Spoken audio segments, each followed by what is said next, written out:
So I flew to Russia on the 19th of February, 5 days before the invasion. And at that time, my greater concerns were frostbite, wolves, and bears rather than a huge land war on the Eurasian continent. Charlie Walker had the trip all planned. 600 miles on foot through Arctic Siberia, alone, along frozen rivers, in temperatures down to -50.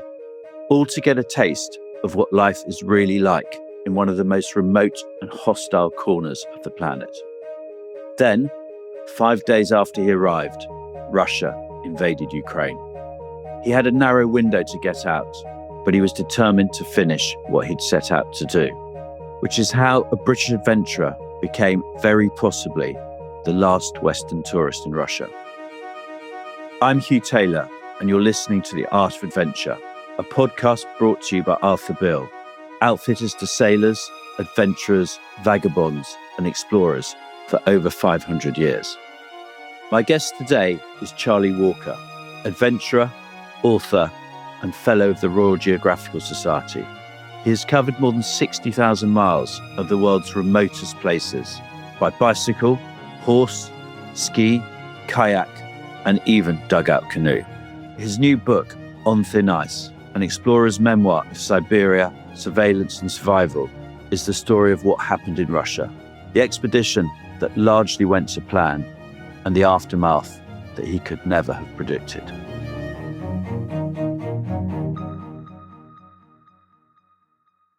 Welcome to another episode of The Art of Adventure. I'm delighted to be joined by Charlie Walker today. Charlie, welcome. Thank you very much. Pleasure to be with you, Hugh. We'll probably come on to this a bit later. You describe yourselves more as an adventurer than an explorer. And it'd be really fascinating to try and understand how you went from a schoolboy who I think you said yourself was not particularly adventurous into doing some of the incredible things that you've done in the last 10 or 15 years. Yeah, well, I guess in a word, curiosity, but that's a bit of a cop-out as an answer. But I think I've always been quite a curious person, and I grew up in a very sort of small, bucolic, quaint corner of the world in southwest England. And as soon as I first got the opportunity to go a little further afield and get a little further out into the world, I was quite quickly hooked on travel in a more general sense, and particularly on trying to get off the beaten path, get to sort of the places in between, the places people don't tend to get to so often. And I think it's probably fair to say that in my early years as a student, there was an element of, I guess, ego or self-image involved in that, striking a dashing pose as an adventurer or something like that. I'm not really sure. That faded away, thankfully, over the years.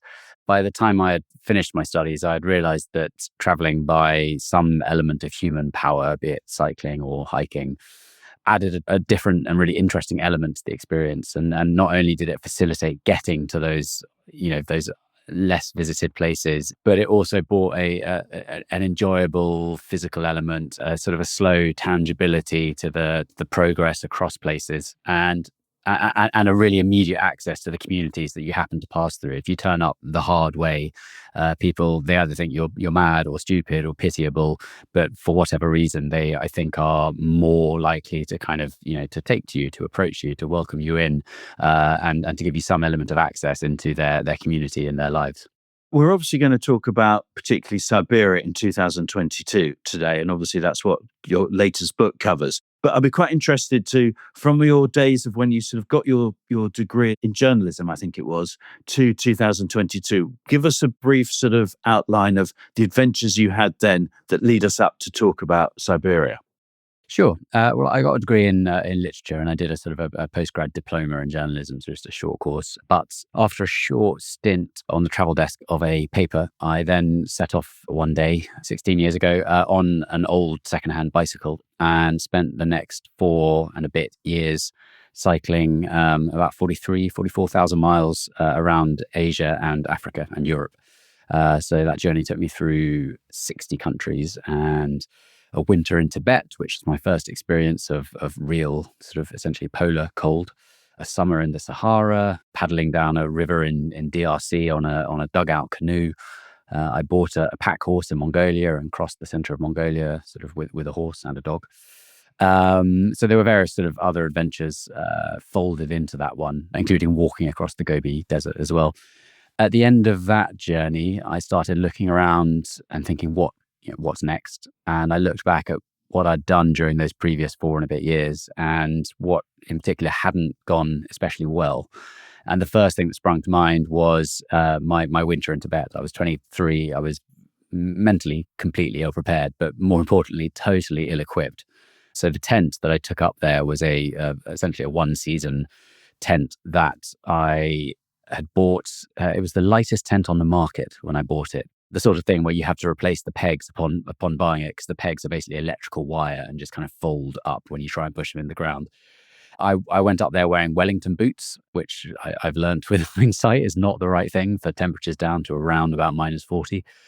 So I thought, having done so badly in the cold, it would be interesting to go back to somewhere as cold or colder, and try and approach it with a little more aplomb. So I devised a journey to travel the length of the supposed or perceived Europe-Asia border. Now, one thing I discovered during that journey is that, of course, there is no border. It's a completely fanciful notion. They are not separate continents. Eurasia is one vast continent. But the idea was to travel the length of this by human power. So the first leg was a 1,000+ mile ski trek down the Ural Mountains in winter, starting up on the north coast in February. After that, paddling 2,500 miles down the Ural River, across Kazakhstan to the Caspian Sea, and then cycling from the Caspian across the Caucasus and on to Istanbul, the other end of this border. But that first leg was really, really extreme remoteness and cold. The conditions got down to around about -45, but really, really inhospitable. We had probably 9 days in 10, we had strong southerly headwinds that we were just plodding into, just freezing any tiny exposed patch of skin. And probably 6 days in 7, we had more or less whiteout conditions. And I mean, at one point, we went a month between resupply points without seeing a single person or building or anything. It's interesting. I mean, our previous episodes were talking about the South Pole, and actually the conditions you're encountering in many ways are not dissimilar to what Scott and Amundsen encountered all those years ago. Absolutely. And I mean, I've read lots and lots of that sort of heroic age of exploration, Edwardian polar literature. And what they encountered fascinates and horrifies me.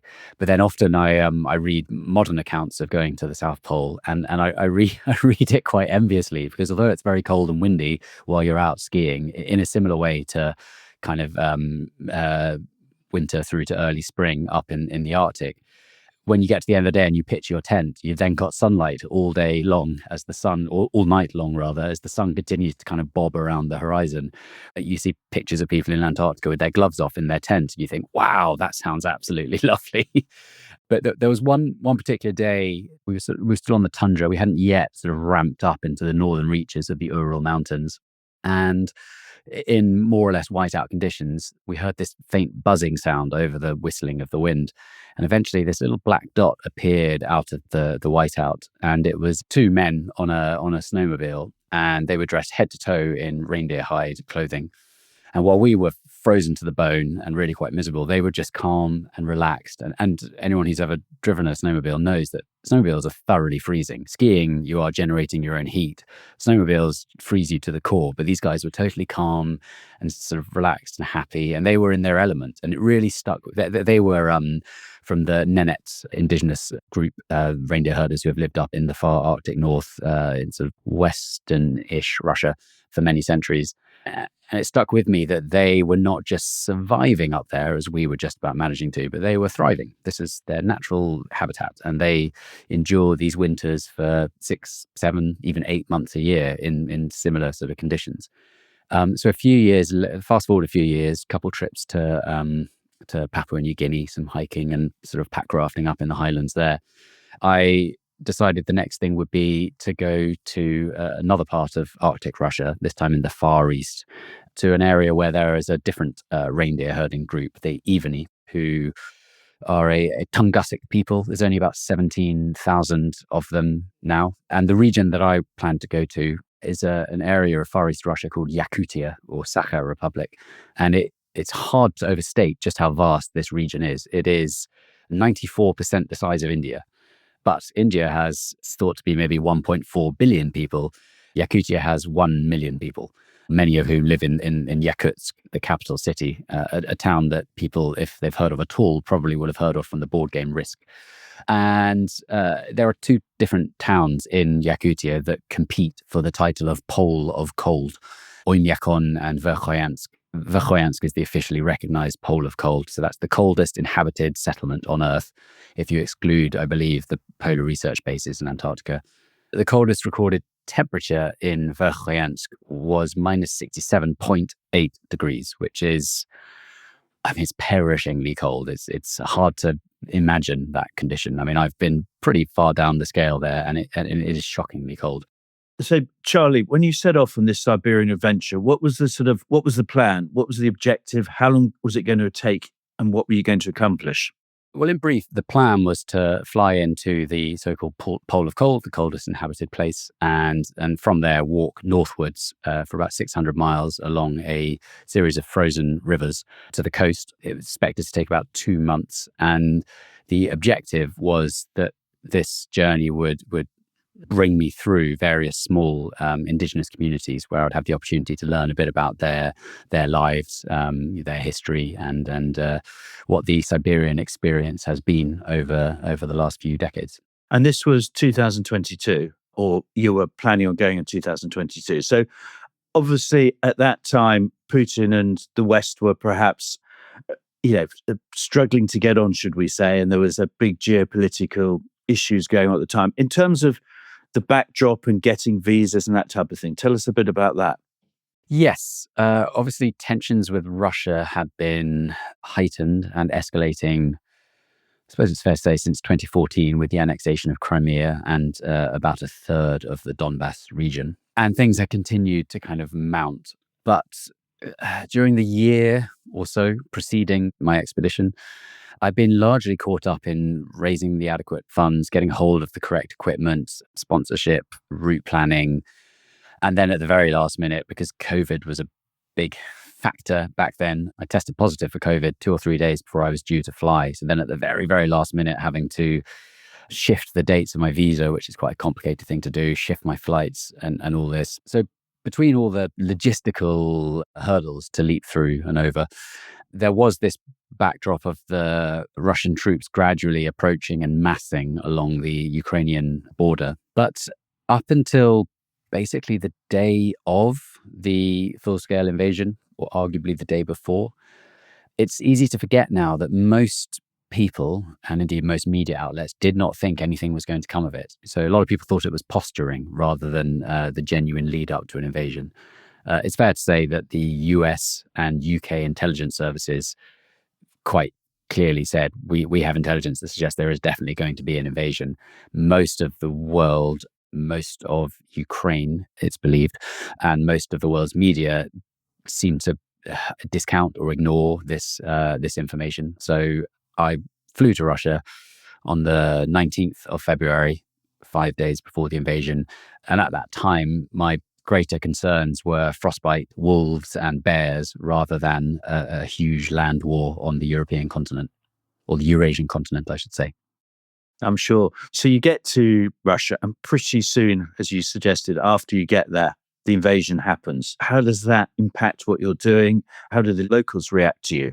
It was a really shocking morning. I remember it very vividly. I was still in Yakutsk, and I'd spent much of that day, or much of that morning, scurrying around trying to gather sufficient supplies for the journey ahead.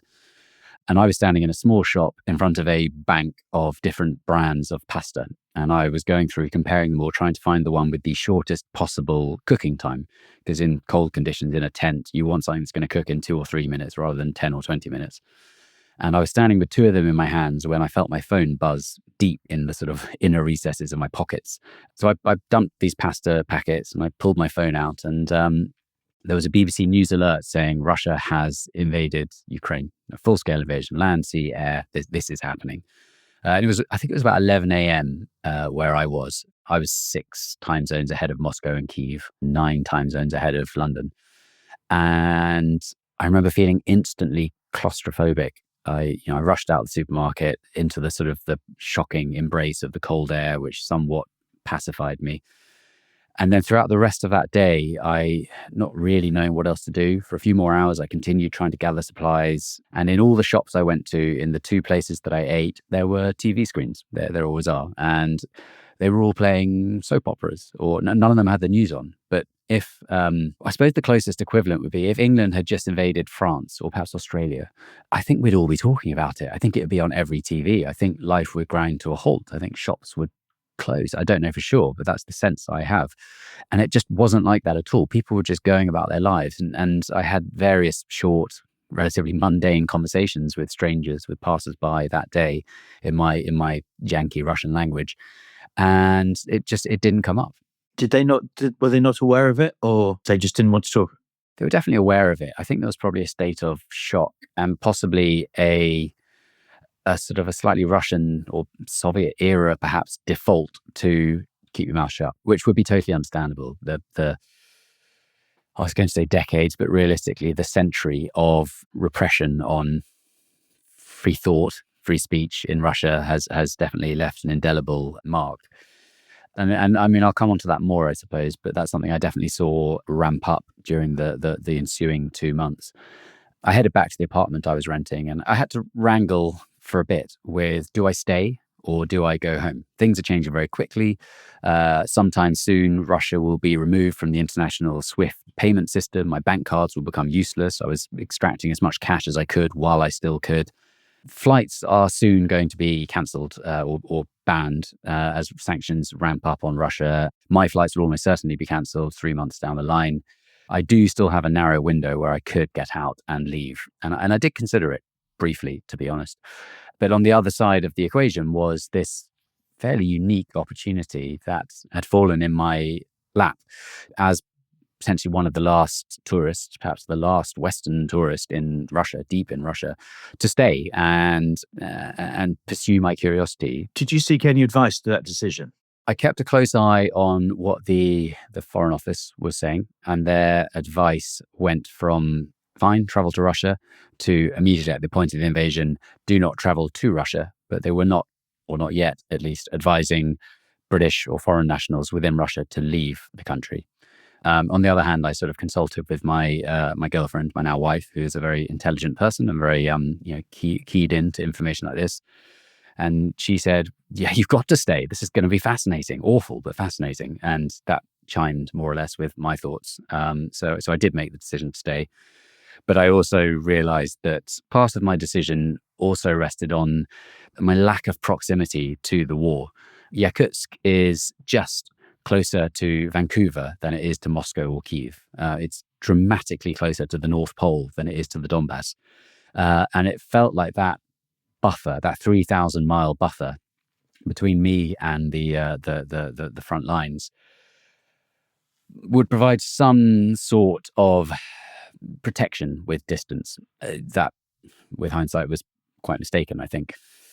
But nevertheless, I chose to stay. And I thought, if I am going to be slightly at risk being in Russia, and that's a risk that I have chosen to accept, I don't want to be in the big city. So I took a domestic flight over the Verkhoyansk mountains to my starting point, a former gulag that today is a town called Batagay.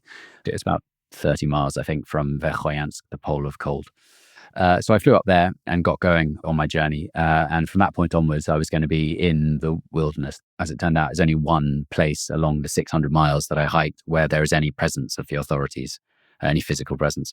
So from that point onwards, I was either in the wilderness or roughly once a week, briefly in small indigenous villages. And from that point onwards, I was going to be getting insight into that region of Russia rather than, I think it's fair to say, Russia as a whole. So my focus kind of contracted to Siberia rather than Russia, although contracted to Siberia sounds strange to say because Siberia is twice the size of Europe. And obviously between the sort of the small towns or villages you were going to, you were totally out of contact. You know, your mobile phone wasn't working. You were getting no update on the situation in Ukraine.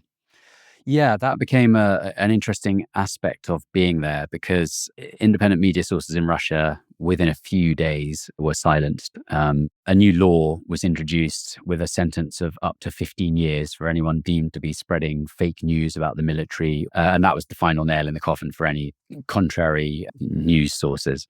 The region I was walking through, some of the small communities have slight internet access, but most of their information comes from TV and radio. I wasn't going to have phone signal for the duration of my hike.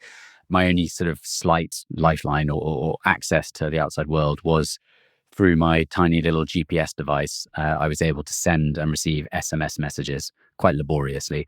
But that was a way that I could keep in touch with home to basically just say, I am here at this point and everything is fine. So from that point onwards, I was as, if not more so, in the dark about what was actually happening than the Russian people I encountered, but just in a slightly different sense. I had no information rather than disinformation and misinformation. Did you, when you, because obviously very much part of what you're doing was sort of engaging with the locals, talking to locals, learning about the culture. Did you bring up the subject of the war when you met them, and how did they react to that? I had intended to, but ultimately I didn't really need to because it was invariably the very first thing that people asked me about, be it people in a village or the only other people I would meet is once, maybe twice a day, a convoy of 3 or 4 lorries would shoot past on the ice road. And they were usually shuttling coal up and down from a port on the coast to small settlements in the interior. And they would sometimes pull over and have a little chat. And pretty much always they would say, "So, what do you think about this special military operation?" This is always the first question. And I very quickly learnt/decided that the right and the sensible thing for me to do would be to not really offer an opinion. I adopted a stance of, I suppose, strategic ambiguity. People would ask me, "What do you think about this situation?" And I would say, well, I don't really know what to think because the news in my country and the news in this country have totally different information. So, and they were aware of that as well. I mean, from many people's perspective, we are fed lies and propaganda over here. But for whatever reason, they knew that was the case, that there's different information. And so I would say with this dual, this different information, I don't know what to think. What do you think? And then I would hear, a variety of opinions. But I was quite careful on almost every occasion to couch my reply in quite ambiguous terms. So you continued on this fascinating journey, but it didn't all go according to plan, did it? No, the main elements of the journey, the hiking, the camping in conditions down to about -50, went to plan. I wasn't mauled by wolves. I didn't lose fingers or toes. I did lose some sensation in fingers and toes. And I saw incredible auroras playing across the night sky. I met fascinating, wonderful people living some traces of or semblance of the traditional means of existence that they've lived for many centuries. Obviously, massively impacted by the Bolshevik Revolution and collectivization and sort of enforced settlement in villages for a formerly semi-nomadic or nomadic people. So that all went to plan. But quite quickly, in fact, from the second village I passed through onwards, it became apparent to me that as friendly and welcoming as people were, inviting me to sleep in their village hall overnight to get out of the cold, pretty much everywhere I went, someone within the village hierarchy would report back to the authorities, usually to the FSB, the successor agency to the KGB, that there was a British citizen passing through their village. And I'm sure that they wouldn't say I was doing anything untoward, but I think they felt it was either their responsibility or perhaps just safest from their own perspective to say, yes, there's someone here. We're just letting you know to notify the authorities. So from an early stage onwards, it became clear that my presence was logged and my progress was being tracked. And towards the end of the 2 months that I was hiking, I was increasingly aware that I was expected in Tixi, this port town at the end. My arrival was anticipated. And that definitely instilled a growing sense of paranoia within me.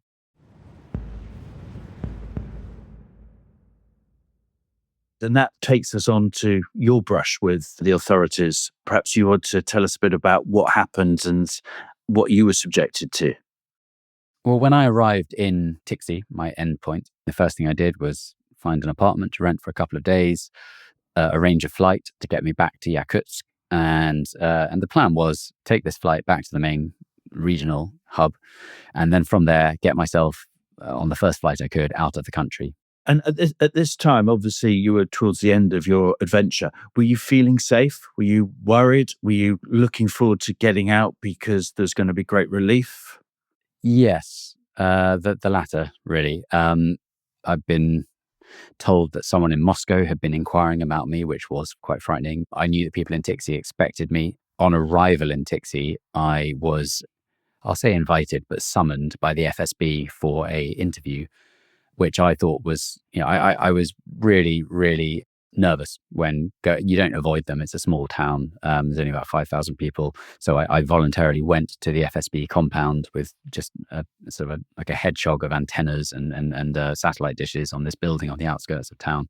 And I expected that was going to be a real problem and maybe a kind of a make or break moment. And over the course of a fairly mirthless 3-hour interrogation, it turned out to actually be a fairly kind of mundane series of questions: who I was, where I was from, who my parents were, what they did, who my grandparents were, what they did, why were both my grandfathers in the military. But we went through all these questions: what I was doing, why I was there. And after our 3 hours, I said, okay, well, good luck to you. Thanks for your time. There's a great museum in town, so make sure you see it before you go, and safe journey home. So I thought, great, it's over. I'm done. I had arranged my flight. On the day before my flight out of Tixi, I was in the apartment. I was sort of tussling with my first hangover in 2 months. A nice man I'd met the previous day had fed me up on very, very nice cuts of reindeer venison and some locally made vodka. And I drifted off to sleep while reading a book on my Kindle. And it's a bit on the nose. I even considered not including this in my book because it seems made up. But the book I was reading was The Trial by Franz Kafka, which I think really is the origin of the word Kafkaesque, in which the book opens with a man waking up with a secret policeman standing over his bed, and he is under arrest. And it's not made clear to him what he's done or what his punishment is or where, what's actually happening. I fell asleep reading that, and then I woke up to a knock at the door and found 2 policemen standing outside my door asking me to come down to the station for registration. And of course, you do as you're told. So down to the station we went, and there was no mention of registration. And over the ensuing 3 hours, perhaps, it became clear to me that I was being accused of, 2 counts. One as an administrative charge, so not a criminal offence, but an administrative offence. But they were accusing me of committing journalism while traveling on a tourist visa. Their rationale there was that I'd been talking to people. And I think that's something that tourists commonly do. But that's maybe a sort of a pointless argument to have. They discovered my website and they saw that I had written articles for BBC, for various British publications, although all of those were travel articles, not commissioned, assignments. And the second charge was that I'd been asking provocative questions about the special military operation, which, as I mentioned, is something I've been very careful not to do. And they couldn't produce any witnesses to say that I had. In the end, they essentially fabricated witnesses. And they asked me to sign a piece of paper admitting my guilt and being accused of journalism and asking questions about the war. It rung bells at the back of my mind with that new law introduced that I mentioned earlier with a sentence of up to 15 years. And it sounded dangerously like the same territory. So I said, no, I'm not going to sign this piece of paper. This is rubbish, of course. And they said, okay, well, we'll go to court. Was it sort of very intimidating, the interview? Was it, did you feel physically threatened? Did you feel sort of mentally intimidated? I didn't feel physically threatened. There was an element of farce to it.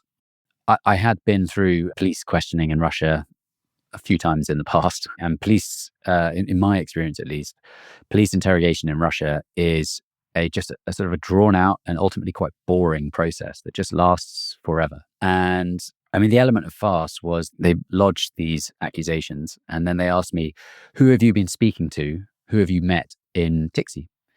And, the one thing you don't want to be doing is caught lying with the policeman. But I was aware on the other side, I didn't want to make any trouble for people that I had met in Tixi. I'm aware that myself, a foreigner, a Westerner, consorting with a Westerner maybe isn't a good thing for people. But there were 2 people who I had been seen publicly with. And I thought, well, I won't get caught lying. I will say those 2 people. So I mentioned one, who was a guy who lived in, is the guy who I'd had some drinks with the night before. And he's a guy who has quite sort of good standing in the community. And they had never heard of him. They had no idea who this guy was. And the other guy was this Kyrgyz man who had seen me walking along, and I got chatting with him, and he'd taken me for a little drive around the town. And they said, when I said, "Oh, this guy, his name's Beck, he's from Kyrgyzstan," they said there are no Kyrgyz people in this town. So they didn't know who either of these people were. And then within about 5 minutes of that, giving them those two names, without them making a call, getting on a computer, or leaving the room, they said, "Okay, well, these two men that you have mentioned, they have both testified to us, and they are giving witness that you have been asking provocative questions about the special military operation." And I mean, I just laughed openly in their face. And it was so ludicrous. And they knew that as well, but they were very stony faced by this point. So it kind of went from boring to amusing to worrying when they said, "Okay, well, we're going to go to court." The court was convened at 9:30 p.m., which is pretty unusual. The judge was clearly quite angry at having been summoned from his home on a cold night. And when in the court, it was made clear I wasn't given a lawyer. And the proceedings were partially translated by a local English teacher who also did not want to be there by that point. She was very fed up. She was meant to be at a cupcake baking party with her daughter. It was made clear to me that there is a third offence that has suddenly been thrown into the mix, and this was photographing restricted military sites. And that was extremely worrying, because that didn't sound like conducting journalism to discredit the military. That sounded like espionage. Anyway, I was found guilty. Including guilty of espionage? All three. The term espionage was not used. That's what the implication to me, at least, was. That if I'd been in a remote area of Russia where I was entitled to be, if I'd been accused of photographing some sort of military installation, then that's very serious. Now, they hadn't asked to see my phone or my camera, so they hadn't looked at any pictures I had or hadn't taken anyway. But you were also slightly worried about some of the content that you did have on your phone and camera, weren't you? Yes. Well, I'd been halfway through the journey. There was one town. I say town, it was really the ruins of a town with just a few hundred people living scattered amongst it. I had been interviewed by the one policeman there. And similarly to when I was in the port town at the end, they came to my door, knocked on it, and said, "Can you come down the station for registration?" But when they came to the door, I had my dictaphone, my voice recorder out, and I was recording a sort of a weekly diary that I was keeping. And not knowing who was at the door, not really thinking, I absentmindedly just dropped this thing into my pocket, still live, and walked to the door. And then, with no hesitation, I was given a lift to the police station and then interrogated in the police station, all the while with a hot mic in my pocket, which is not a good thing to do. Obviously, it looks a bit dodgy. After that happened, and I was given a small fine in that town, I think 2,000 rubles, so £20, and told you're free to continue your journey. I took the little micro SD card out of my voice recorder, replaced it with a fresh one. And I mean, maybe I should have just deleted it anyway. I'm not really sure. It also had the record. You can't delete something in the middle of a recording. It had 40 minutes, I think, of me talking on it beforehand with a long week of update. I didn't want to do all that again. And also, it was, sort of interesting, this interrogation with policemen. So I hid that little SD card. I unscrewed an old UK-Russia plug adapter, one of those slightly old ones with the screws, so you can open it up. And it was white plastic. So I folded the SD card up in a little scrap of white paper and just slipped it into a little kind of recess inside it, which I think is a very good hiding place. My now wife has since smuggled data out of the West Bank in a similar fashion with exactly the same plug. So it's a tried and tested method now. But now public knowledge. That is true. Word to the wise: find a different, cut a slit in the heel of your boot, perhaps. Yeah. Over the following month, I did add another memory card to that because I became worried that I'd said all sorts of choice things about Putin on that dictaphone as well. And, I wouldn't want that falling into anyone's hands. But also my daily diary that I was keeping, which was, my record of the journey, which felt very personal to me, firstly, but also very important to me. So I started with a different SD card and my little GoPro camera, photographing each page of my journal and logging that and storing that in the same plug adapter. And that information, all of that in this plug socket, was there amongst my equipment. sort of safely hidden, I suppose. Which was searched, but they didn't find it. Yes. So after I was found guilty, I was told you're going to be fined and banned from Russia, and you've got to leave the country. And none of that particularly bothered me. The fine wasn't very big. A ban from Russia did not seem like a great hardship at this time in history. And leaving the country was exactly what I wanted to do. And I was led to believe that, the next day I would take my flight down to Yakutsk and then leave the country under my own steam. I signed the paperwork as I had to, and I was driven back to my apartment and dropped off by the police. And great. So I started arranging my equipment, sort of packing up. But 20 minutes later, the police came back and knocked on the door and said, "Oh, sorry, actually, we've got to put you in the local jail tonight. Pack up everything." So in front of them, I had to pack everything up with these SD cards kind of out and present. And they're watching, but they're more interested in scrolling on their phones. So I pack all this up in a hurry. I'm taken to a jail. I think it's 1:30 in the morning by the time I'm finally ushered into this small concrete room, and I kind of lie down on a concrete slab for a few hours sleep. And the next day, I take my flight. I'm accompanied by a bailiff on the flight. But I am still under the impression that I arrive in Yakutsk and then I make my way out of the country. However, on arrival in Yakutsk, there was another bailiff, a uniformed official, waiting for me. And I was bundled into a minivan and driven off. And I said, "Where are we going?" And the response came back, "We will arrive at the prison in 45 minutes. And that was the first I had heard mention of the word prison. And this is where things suddenly spiraled and escalated from my perspective. I was driven to a small detention center on the outskirts of Yakutsk. My belongings were all taken away and itemized and locked up in a locker, among them this plug with these cards in. And my shoelaces and belt were taken away, so I didn't hang myself or throttle anyone, garrote anyone in the cell. It was a shared cell, was it? Yes, I was sharing with two men initially. Right. And I was locked in the cell, and I was told, "You'll stay here until we deport you. We will deport you. And the state will arrange that." And I said, "Well, how long will that be?" And the response was, "It could be days, it could be weeks, it could be months." And that was it. It was a Friday evening. The door clanged shut. And there I was for the foreseeable. Right. And you were in the cell for what, 2 weeks, was it? I was in that cell for 2 weeks, by which time I had managed to, or rather a local friend and my girlfriend on my behalf had managed to hire a lawyer for me, a local lawyer. And he managed to lodge an appeal. And so after 2 weeks, I was taken to the courthouse in Yakutsk in 2 pairs of handcuffs, very over the top. And the appeal was not to dispute my guilt.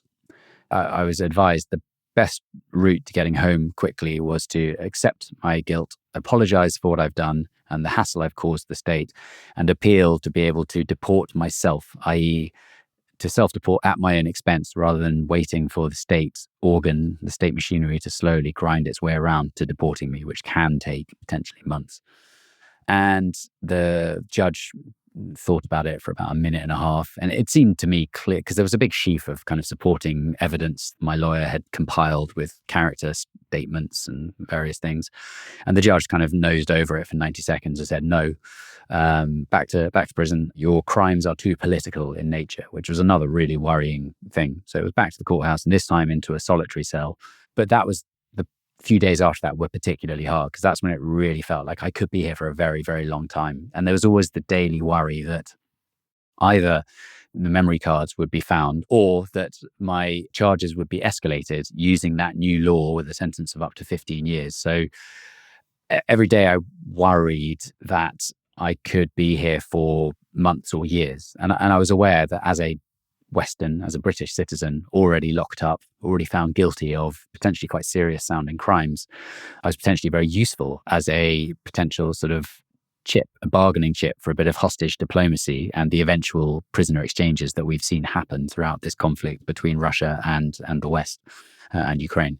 So I had 2 more weeks in that solitary cell. And then at the end of that 4-week period, finally, mercifully, I was told you're going to be deported. And the following day, I was flown under guard in handcuffs to Moscow and then taken through the airport in Moscow by a SWAT team. I'm not really sure what they were expecting me to do.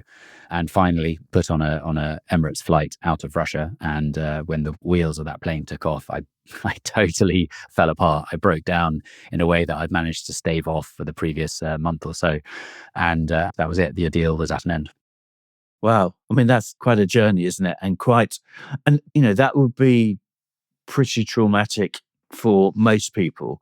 But for what you've gone through in the past and your knowledge, I mean, obviously you have great knowledge of the sort of how Russia works. Once you got back to London, you obviously, you know, took stock and started writing the incredible book that you've written. And did you also then start planning your next adventure? Yes, quite quickly after I got back, I started thinking about what's next. And there's always a few ideas sort of on the boil, I suppose, percolating at any given time.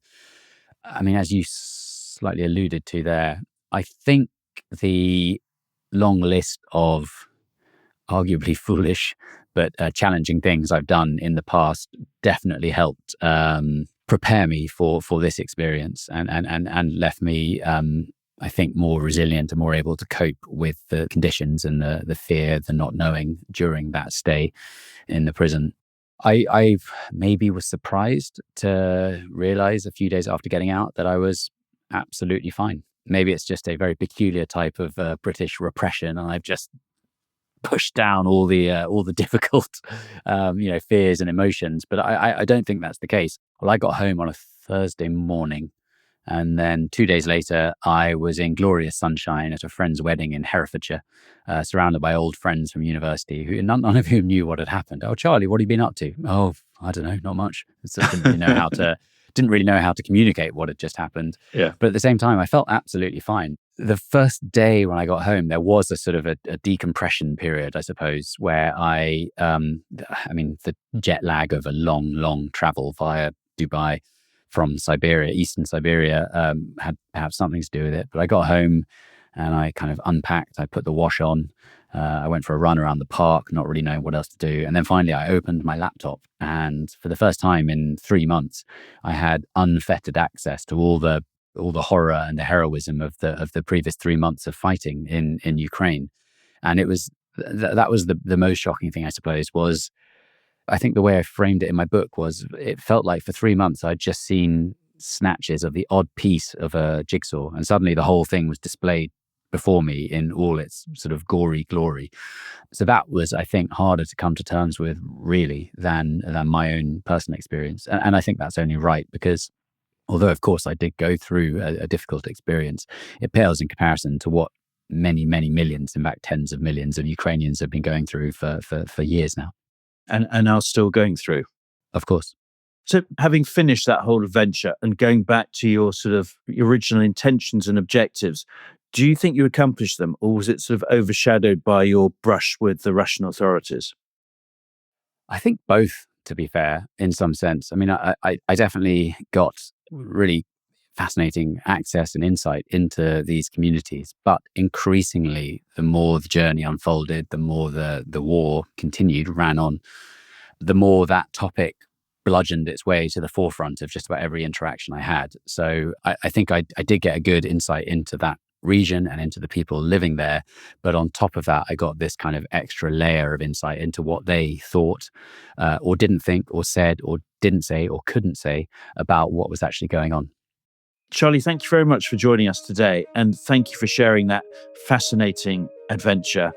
I think I can only admire your sort of composure and sort of modesty under an incredibly difficult situation. Thank you for joining us. It's been a real pleasure. Thanks for having me, Hugh. Charlie's excellent book, On Thin Ice, an explorer's memoir of Siberia, surveillance and survival, is out now. It's an incredible read, and I'd really recommend it if you'd like to know more about this epic adventure. We're back next week with the first of a two-parter and one of the darkest stories in mountaineering history. It was a major undertaking, and there were not any rescue services. There were not weather reports. There was no safety net. So they were going up there and they were putting it all out there. The Art of Adventure is brought to you by Arthur Beale. That's beale.co.uk. Outfitters to sailors, adventurers, vagabonds and explorers for over 500 years. And in this series, our listeners get 15% off at arthurbeale.co.uk with the code podcast at checkout. This show was hosted by me, Hugh Taylor, and produced by M. Wally, mixed by Nassim De Silva, and theme music is by Nassim Da Silva.